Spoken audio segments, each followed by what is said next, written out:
I don't think, as a kid actor, if I were a kid actor in today's working world, I don't think that I would be as sensational as many of these young actors are now. Why'd you say that?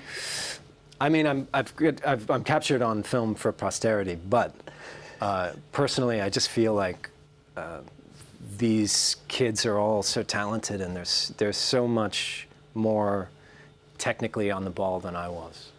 Okay.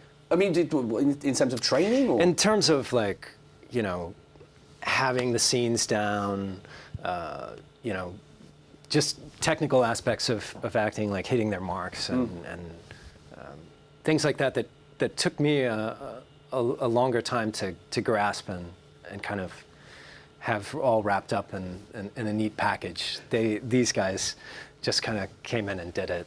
Because it's not an out-and-out, because it's not going for an out-and-out horror, but it's easier to slip into their world, right? Because you imagine how you would cope with it and what it might do to your family. Yes, and you know, one of the things about horror that always happens is that you try to draw the audience in for the first and second acts and get them invested in these characters and make them rich. Yeah. And then usually in the third act, the wheels come off and everybody dies.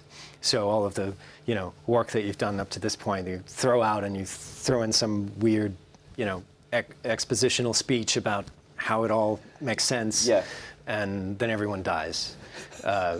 So this is a little bit different in that we see them wrestling with this idea of, you know, did this really happen? Did this even happen?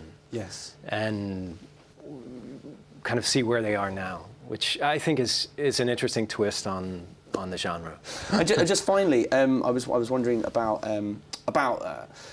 the sort of this becoming a Halloween tradition. Would that be, how would that feel if this series became a Halloween tradition for people? I think it's great to be a part of anything that's successful and resonates with audiences.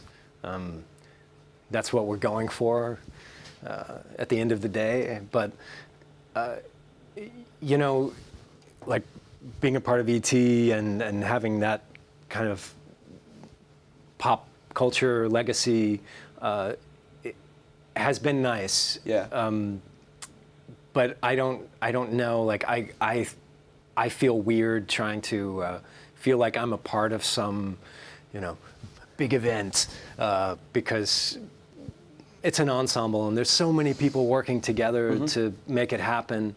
You just hope the best for all the people involved. And Mike Flanagan, I wish him the best because I think this is a real big accomplishment for him. And it would be great if it was successful for his sake alone.